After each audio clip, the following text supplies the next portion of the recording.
Kelsang's going to going to touch on his remarks and insights about distinct cultures and mass products. Thank you so much for joining us. Well, thank you, Moy. Thank you, Hewlett. It's good to be here on behalf of the Tibetan Association Northern California and Wiser Earth. And if I could just start off on a personal note before really getting to the brief, which has to do with distinct cultures and mass products. Well, how many of us really get a chance to really combine your sort of spiritual practice with your work? And that's how I see kind of my work with Wiser Earth. Every morning, almost every morning actually, the first thing I do is when I switch on the computer, I go on to wiserearth.org and look at just the recent activities. And when I see the dozens and gradually the hundreds of people who are sort of spending time on the site, adding, an organization or adding a resource or, or sharing some knowledge.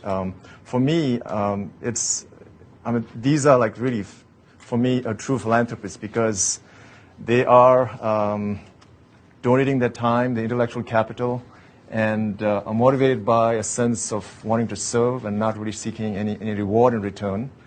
And just the mere act of getting onto the site and adding an organization or some sort of an entity, it seems to take on some spiritual dimension for me because, somewhere, some obscure organization which may not sort of really see the light of day, it never sort of comes onto the desk of, the funders or makes its way into the dockets.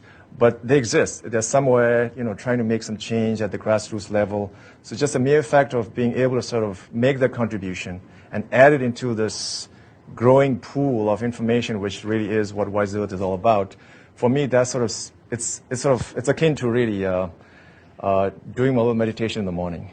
So that's what sort of motivates me. And the same sense of wanting to be of service has sort of led me to contribute my time and sort of my energy into helping out sort of the Bay Area Tibetan community.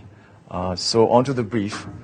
The Tibetan community in Northern California is really small. It's about less than 2,000 people.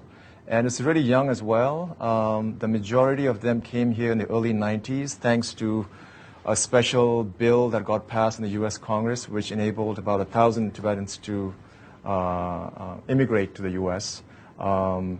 So it's a very young community, but not surprisingly, sort of the forces of mass sort of culture, the mass cultural products have definitely encroached and have sort of created stress on sort of the cultural identity.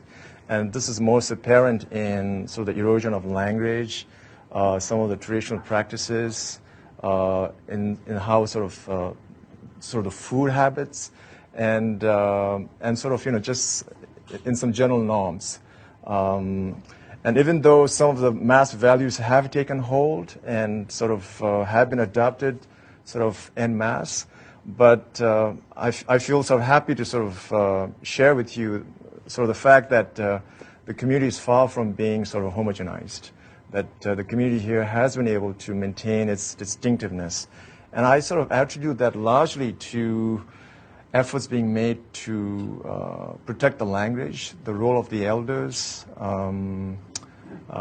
sort of the strong, the vibrant sort of spiritual practices of the community, and just the overall vigilance of the community. And I can't sort of emphasize the importance of language enough because I think culture is really embedded in language, and language sort of expresses the culture.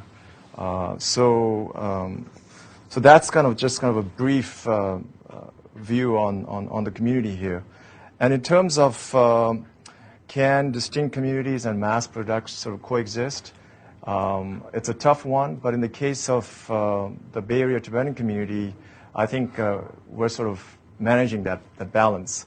And just by way of examples, when we have community events, it's really interesting to see kind of you have on the one hand members coming out on stage and sort of performing their sort of operas and sort of other sort of traditional dances and songs, but then just as easily and smoothly they kind of transition into the next segment of the event, which sometimes has to do with rock music, or people kind of just performing very contemporary sort of events. And again, I mean, another example that I wanted to share with you here is just recently I was sort of invited to visit a community member's home. This is a young man, maybe in his mid-30s.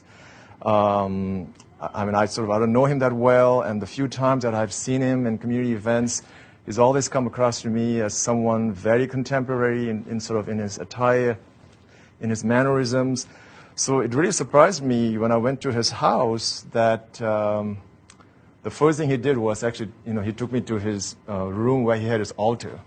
So I don't know how many of you are familiar with Tibetan culture, but that is kind of almost every home, regardless of the size and your your social economic status. Every Tibetan home here, some may be grand, but some very simple. But everyone has an altar where you have your little deities and where you kind of actually go there for maybe just for a few minutes a day or maybe every other day. But that's where you kind of just get to do a little practice and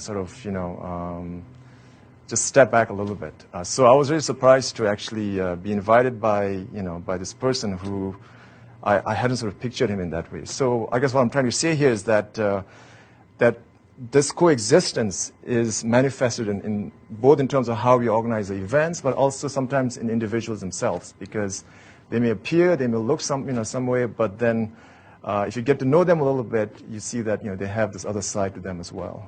So I mean, I left feeling pretty good and pretty positive that that this person has been able to sort of keep his practices and sort of traditions intact, and along with so many other things that he obviously does.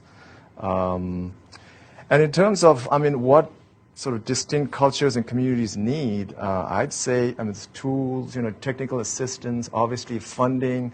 Again, I can't emphasize enough the role of elders and even the role of women. I can get to that a little later. And again, I think a community needs to have some strong spiritual traditions. And I highlighted the role of women because many of the traditions are very oral in their character. So usually it's the woman that's kind of like the initiator, that's the one that's transmitting a lot of the habits, the norms, and the basic education. And in communities that I've seen where women are active, in terms of community events, it seems like that community is that much more vibrant. And this is where I guess the community aspect sort of really merges with how a sort of a Web 2.0 platform like Wiser Earth sort of really comes into play. And I think something like the Wiser Earth tool is helpful because it enables distinct communities like the Tibetan community, for example, to really find some new ways to preserve, document, and bring their culture alive to the audiences. So we're definitely using Wiser Earth for project planning, for archiving our documents, for videos, for networking, for sort of disseminating information to the community. So it's been a great tool for us. And as far as Wiser Earth itself, I don't know how many of you have had a chance to check the site out and explore it a little bit. It sort of really came out of Paul Hawkins' new book called Blessed Unrest. The paperback version actually will be out in a month's time. And in this book, Paul makes a really powerful case for how the two movements, the environmental movement and the social justice movement, are coming together to kind of form one large movement, what he calls the world's largest movement. And Wiser Earth is really a companion project to this book. And what Wiser Earth is, it is a global directory. It's a networking platform. I have that up on the screen here. We already have over 108,000 organizations on the database. And the other entities include resources, events. The newest feature is something called Groups, which enables communities sort of come together and sort of form their own little communities on the site. And I would sort of definitely encourage you to sort of check it out. And it's definitely multifaceted. It has there are some aspects which obviously overlaps with the various social networking sites you have out there. But I think it's more than that. It's really the values-based, the non-commercial alternative to, say, Facebook or MySpace or the dozens of other sites that are out there at the moment. And if I can sort of just make one case for Wiser Earth, it is like the user base is quite small right now, but I think that the value proposition for Wiser Earth is it's really trying to map the relationships between people in terms of who are friends, who are members of particular groups, who's contributing content, key content to the site, and also and who's interested in what topics. So what it represents is it's a network of relationships, and when you sort of scale it on a scale of, say, 50,000 to 100,000 plus members, which will happen at some point. I mean, it's small now; it's about 10,000, but I could see in a year's time or so the numbers could just grow exponentially. So when that happens, what's going to happen is there will be the ability to sort of actually find out, who are the opinion makers of, on key ideas. Who are the gatekeepers. Who are the people that are contributing key content. Who are the experts, and who are the bridge builders. Who are, or what are the areas where the network is weak and that needs to be, needs reinforcement. So I think these are data points. These are sort of, again, what's going to happen is you're going to have visualization software and sort of mapping tools which will sort of be layered over the data.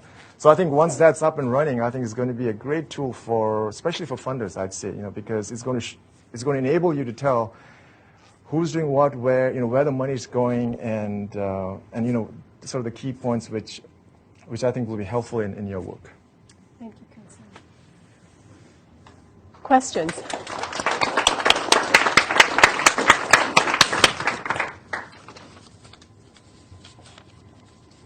Questions, comments? I really just want to make a note. We have 2 more speakers to go. I am so pleased that all of you are staying, and your patience and your continued engagement. So I just want to touch that. It's not easy to sit for long periods of time, even with fabulous speakers. Also, just one brief announcement. I have here 4 copies of Lesson Rest, so it's complimentary. So if people are interested, please help yourselves. Thank you. Ken Wilson. Thank you, Francis.